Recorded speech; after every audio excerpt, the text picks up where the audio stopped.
Hey, buddy, Yeah, well, do you have the Bettina blueprint? I'm afraid not. Do you want it? Yeah, man, I just picked it up. I've been picking up a lot of them lately. Here you go.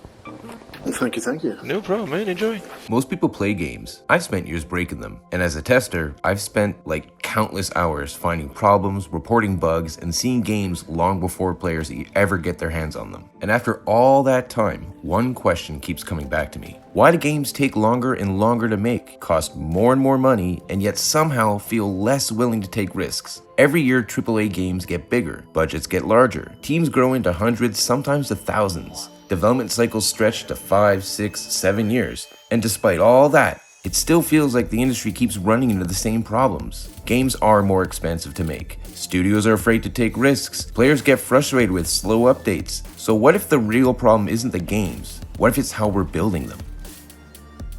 Recently, I listened to an interview with Patrick Söderlund, the founder of Embark Studios. Going into the interview, I expected to hear about ARC Raiders, live service development, and maybe some stories about running a game studio. What I didn't expect was a conversation about how games are made. One part of the interview kept sticking with me. Patrick explained that when Embark was first getting started, they challenged themselves to find ways to make content creation 10 times faster. At first, that sounds ambitious, but according to him, every time the team tried to think in terms of 10 times improvements, they kept arriving at the same answer. Take the existing process and optimize it. Maybe make a tool better, maybe automate a few steps, maybe shave a little time off here or there, but they weren't fundamentally changing anything. Then Patrick walked into a meeting and proposed something that sounded completely unreasonable. Instead of asking how to make things 10 times faster, what if they tried to make things 100 times faster? Obviously, the team thought this was crazy, but that's the point. Because once you set a goal that extreme, improving on the old process just isn't enough. You have to start questioning that process itself. And that's the part that grabbed my attention. Not the number, the mindset behind it. Because the more I thought about it, the more I realized this wasn't really a story about Embark. It's more a story about a problem the entire AAA industry might be facing. A problem where the solution seems to be the same.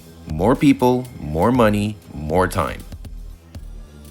Because for years, it feels like game development has responded to every new challenge exactly the same way. Get a bigger team. Now we need more content. Hire more developers. Now we need a new world. Hire more developers. Oh, we need more weapons, more quests, more animations, more systems. Oh, hire more developers. Sure, on paper that sounds reasonable, but eventually you start running into a different problem. Bigger teams are harder to coordinate, bigger projects take longer to finish, bigger budgets create more pressure. When a project costs a shit ton of money, failure becomes a lot harder to accept.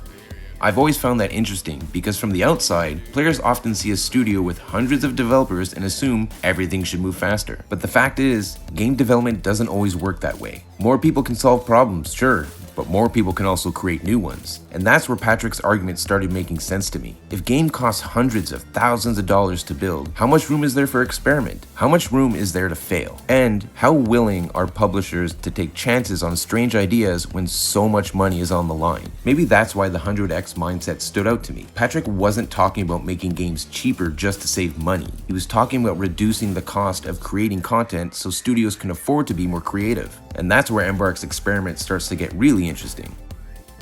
When Embark was founded, something unusual happened. The team wasn't focused on building a game. Well, at least not right away at first. According to Patrick, much of the studio spent its first months building something most players never see. Tools, pipelines, development workflows, the stuff players never think about. The stuff I've spent years testing. It's the infrastructure that sits behind a game. That might sound boring, but it was actually the foundation of the entire experiment. If the goal was to rethink how games are made, they couldn't just build games the same way everyone else did. Patrick said they looked at parts of the game development that have remained largely unchanged for decades. Things like creating assets, building environments, processing reference photos, and turning ideas into playable content. Instead of asking how developers could work harder, they asked how the process itself could do more of the work. That's part of what gets me excited, because as a tester, I don't often hear studios talking about changing the process. Usually, the conversation is about building more. And if discussions like this interest you, looking at how games are actually made instead of just talking about the games themselves, consider subscribing, hitting the like button, and turning the notifications on. This is the kind of behind the scenes game development stuff I love talking about.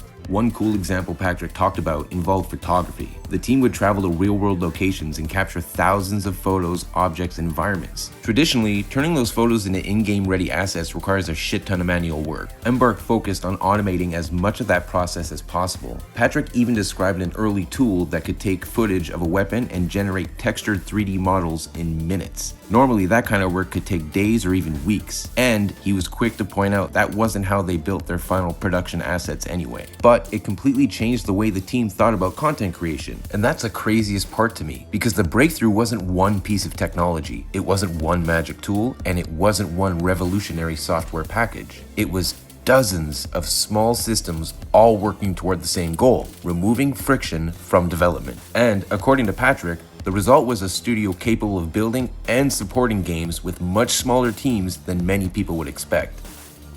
But that's also where the skepticism begins. If the pipeline is so powerful, why are players still frustrated about the content? Honestly, that's a fair question. When players hear a CEO talk about building content faster, automating workflows, and creating tools that dramatically speed up development, they expect to see the results. But here's the thing. They don't see the pipelines, they don't see the infrastructure, and they don't see the development process. They only see the game. And if the updates feel slow, if the content feels sparse, or if they reach the end of what the game currently offers, all of those promises about faster development start to sound a lot less impressive. Actually, this is one of the biggest disconnects between developers and players. Developers often look at the process, players look at the outcome. From the player perspective, the question is simple. If the tools are so good, where the hell's the content? But I think that's also where the conversation becomes more interesting. Because a faster pipeline doesn't automatically mean unlimited content. It doesn't instantly solve game problems, and it doesn't remove the need for testing, balancing, iteration, or quality control. Making content faster and delivering great content are not always the same thing. And that's why I don't think the real value of Embark's experiment can be measured by a single patch or a single content update. The real question is whether this approach changes what studios are capable of doing over the long term. Which brings me back to the bigger question. The more I thought about Patrick's interview, the more I realized this really isn't a story about Embark. It's a story about whether AAA game development can keep moving in the direction it's been moving for years. Games keep getting bigger, teams keep getting larger, budgets keep climbing, development cycles keep getting longer. But at some point, you have to ask the simple question, can that continue forever? Because eventually you hit a wall. You can't keep doubling team sizes forever, you can't keep increasing budgets, and players definitely aren't going to wait forever. So maybe the real question isn't whether Embark's tools are perfect. Maybe the real question is whether studios need to start rethinking how games are made altogether. And honestly, that's the part I find most interesting. Not because I think Embark has solved the problem, they probably haven't, no studio has, but they're at least asking a question I don't hear enough people talking about. What if we've just spent decades optimizing old workflows instead of reinventing them? Maybe Embark succeeds, maybe they don't. Maybe the 100x vision works, maybe it doesn't. But the reason this interview stuck with me isn't because I think Embark has all the answers. It's because they're asking a question I think the entire industry may eventually have to answer. What if the future of game development isn't bigger teams and bigger budgets? What if it's better tools? What if the next major leap in gaming isn't a new game at all? What if it's a new way of making them? Remember, I can't tell you where I've been, but I can tell you what I've learned. Have a good one, gamers, and I'll see you in the next one.